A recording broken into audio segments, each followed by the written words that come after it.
Welcome back to the Deep Dive. Today we're shifting gears a little bit. We're setting aside the usual policy documents and diving into something more personal, more reflective. That's right. We're looking at a piece of writing, an elegy, actually. It's titled, Farewell, Baba the Flame Shall Never Die. Penned by Sir Innocent. And it's written explicitly in loving memory of Right Honorable Raila Amolo Odinga. Mm-hmm. So, while it is poetry, and deeply felt poetry at that, we're approaching it as, well, almost like a historical statement, a deliberate act of shaping a legacy. Right. So our mission today, let's unpack this, is to treat this elegy as a significant cultural and, frankly, political artifact. We want to understand the core vision, the persona, that the author, Sir Innocent, is presenting here. Exactly. How is this life, a life clearly defined by struggle and vision, being framed for posterity? Every line feels like a deliberate choice. Okay, before we jump into the verse itself, let's ground ourselves with the facts the text gives us. Sure. So the subject is clearly identified. Right Honorable Raila Amolo Odinga. And then there's the affectionate name Baba, which is, recognized pretty much everywhere. It is. And the timeline provided is very specific. January 7, 1945, running through to October 15th, 2025. 80 years. 1945 to 2025. Mm. That time frame itself tells a story, doesn't it? It absolutely does. You're talking about someone whose life spanned the late colonial period, the fight for independence, the entire post-colonial era, the push for multi-party democracy. Essentially the whole arc of modern Kenya and the region. It situates him right at the heart of those massive historical shifts. Precisely. And then there's the title, Farewell, Baba, the Flame Shall Never Die. Yeah, that title is intense. It's not just in memory of, it's a declaration. The flame shall never die. It sets a tone, right? It suggests remembrance, yes, but also something active, something enduring, defiant almost. Which brings up a key question we need to keep in mind as we read. Right. What exactly is this flame? Good question. Because the poem later acknowledges his mortal breath is claimed by silence. So the flame must be something else. Ideology, Right. spirit, the movement itself. I think it has to encompass all of that. The author is making a claim for continuity, that the energy, the purpose, the essence associated with Baba isn't gone. It's a promise that his influence remains potent. A necessary move if you're crafting an enduring legacy, I suppose? Absolutely. It's about ensuring relevance beyond the physical lifespan. Okay, that idea of enduring essence, particularly courage, seems to lead us right into the opening stanza. Starts right off the bat. He walked with courage through the storm, bearing Kenya's dream within his palm. Courage isn't just a quality, it's how he moves through the world. Yes, walked with courage. It's presented as fundamental, his constant companion, and the storm. I need to unpack that metaphor. It's not just a temporary difficulty, is it? No, definitely not. In this context, the storm has to represent decades of intense political struggle. We're talking about facing down powerful opposition, navigating constitutional crises, periods of detention, profound personal risk. It implies a state of almost constant turbulence. So walking through that storm required not just bravery, but sustained endurance. Exactly, and look at what he's carrying through it. Bearing Kenya's dream within his palm. That image within his palm, it sounds so fragile, so exposed. It's a fascinating choice of words. On one hand, it suggests he held this national aspiration personally, taking on the responsibility, the weight of it, perhaps sometimes almost alone. Highlighting his central role in protecting that dream. Yes, but a palm is also open, visible. It could suggest the dream wasn't hidden away for himself, but held out transparently for the nation. So he's both the guardian and the visible embodiment of the dream, making him a target. That takes serious resilience. Which leads into the next lines describing his character, a lion's heart, a father's grace. Okay, this is crucial, the duality. It really is. The lion's heart captures that fierceness, the tenacity, the political warrior needed to survive the storm, the refusal to back down. Strength needed to fight. Right, but then immediately balanced by a father's grace. Yeah. And that connects directly to the name Baba. Which carries connotations beyond just politics, right? It implies guidance, nurturing, a broader sense of responsibility. Exactly. In many African contexts, the father figure can symbolize a kind of unifying authority, someone who provides not just strength but also wisdom and care. It suggests leadership that's both protective and compassionate. You need the lion to fight the battles, but the father to build the community. That's a good way to put it. The author presents him as embodying both. He's not just a fighter, he's a mentor, a guide. A combination of power and empathy. And the stanza closes by cementing the impact of his words. a voice that time will not erase. This is a powerful claim for legacy. It's saying his ideas, his speeches, his political philosophy, they're not just part of the historical record, they're permanently embedded. Like foundational principles for the future. Precisely. The author is asserting that his contribution is indelible, that his voice will continue to shape the national conversation long after he's gone. The words themselves are cast as enduring. That really sets the stage for understanding the journey the poem describes next. Okay, the next stanza is incredibly concise, but it covers so much ground. It really drills down into the trajectory of his political life. From cell to ballot, hope he sowed. It's a brilliant piece of compression, isn't it? Cell and ballot become these powerful symbols. The cell, obviously representing. Political imprisonment, the physical hardship, the direct confrontation with state oppression.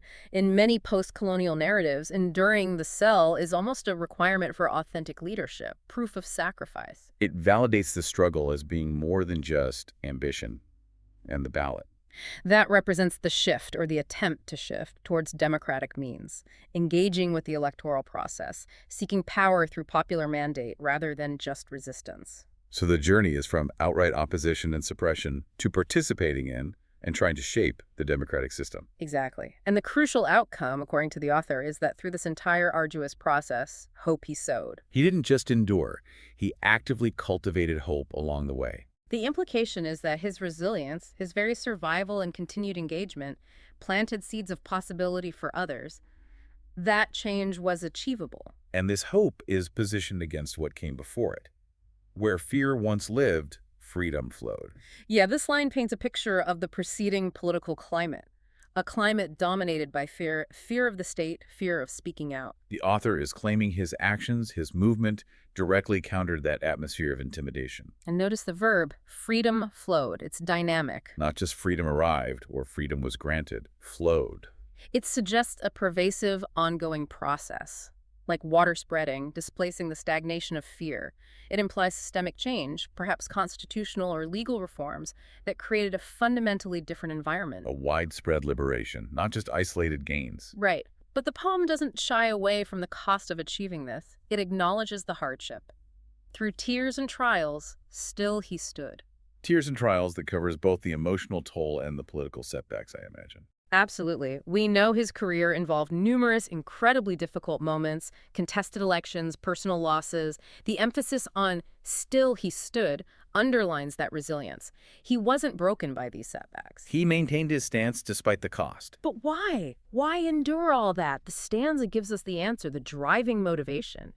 For unity, for peace, for the common good. These three ideals are presented as the ultimate justification for the entire struggle. And they're incredibly significant goals, especially in the context of nation building in diverse societies that have often faced conflict and division. So the author frames his decades of political activity not as personal ambition, but as a kind of moral crusade for these collective benefits. Exactly. Unity, peace, the common good.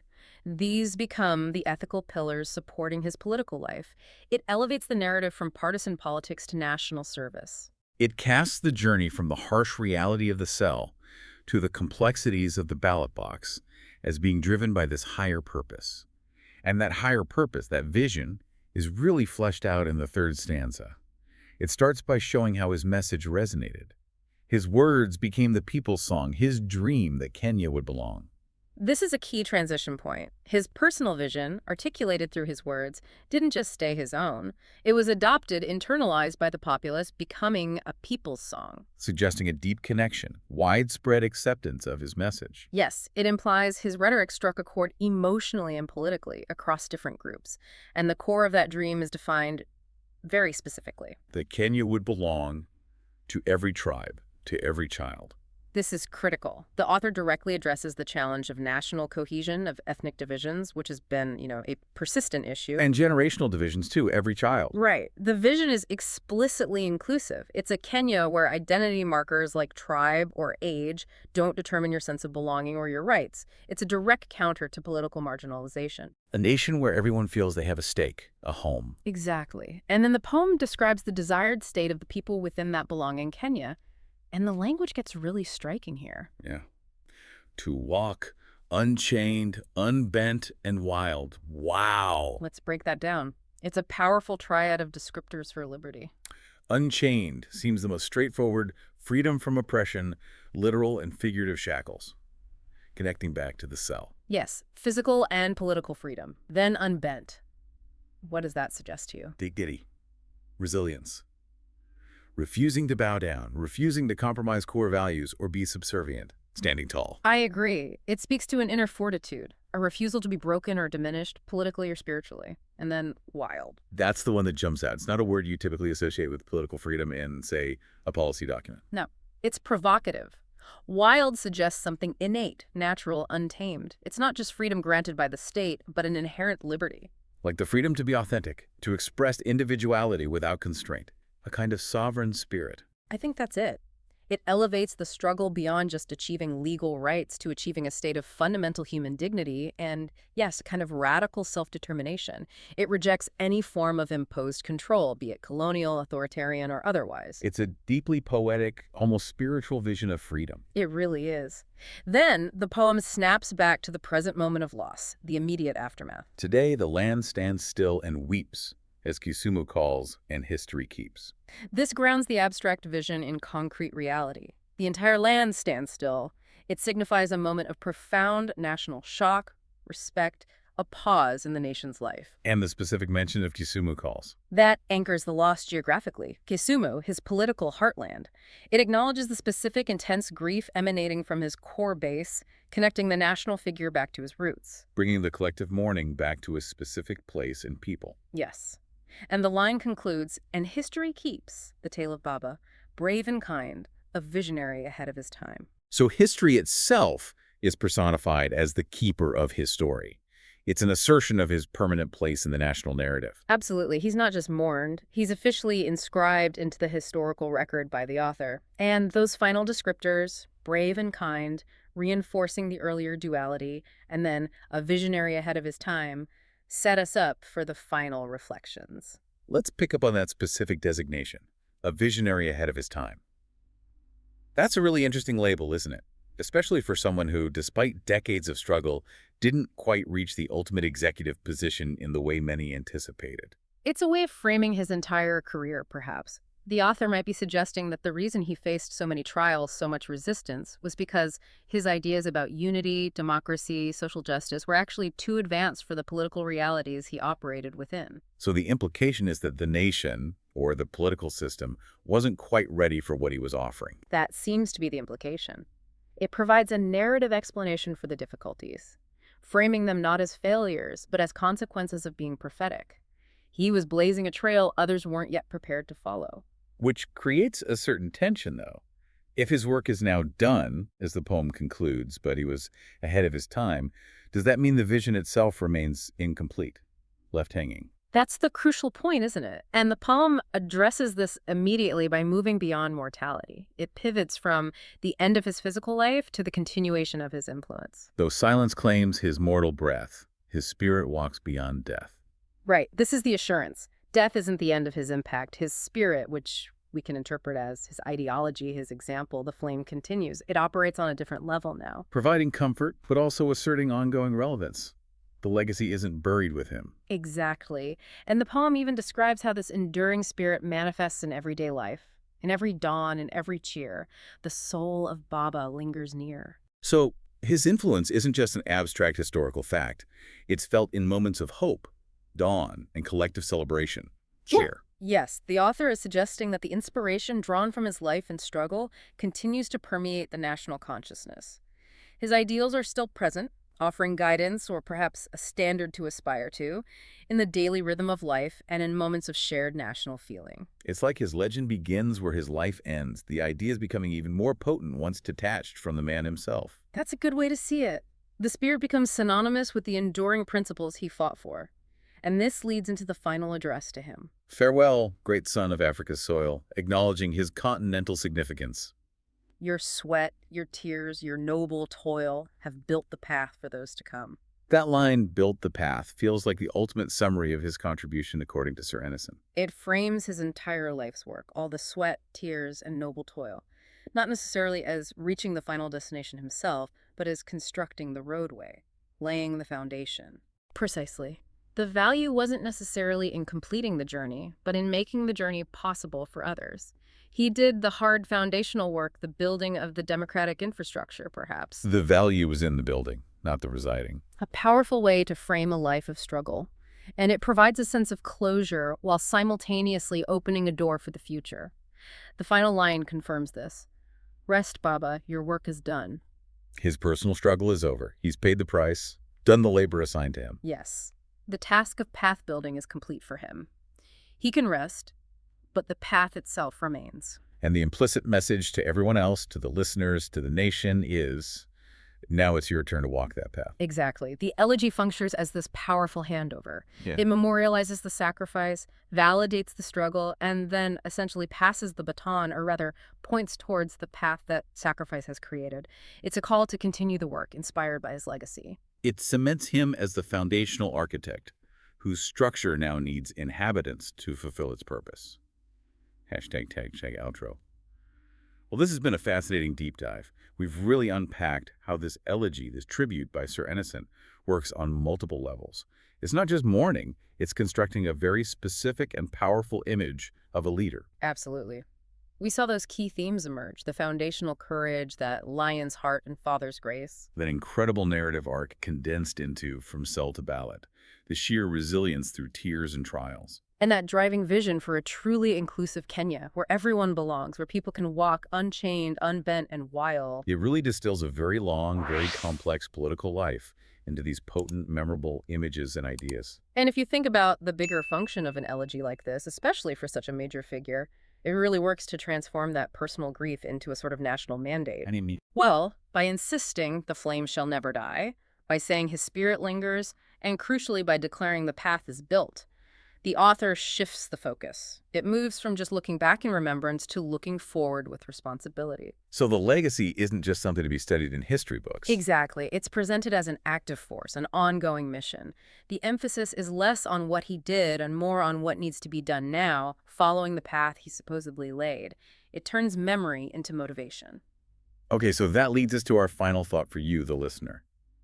The poem is adamant. The flame shall never die.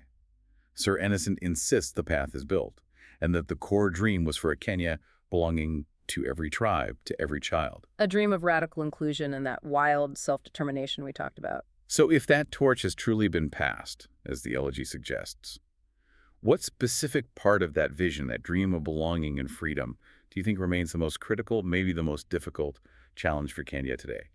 For those who now find themselves on the path Baba is said to have built. Where does the hardest work still lie in making that vision a reality? A heavy question, perhaps. Something to reflect on. The elegy suggests the foundation is there. Now the work continues. Indeed. The building is done, now the living in it begins. Thank you for joining us for the deep dive.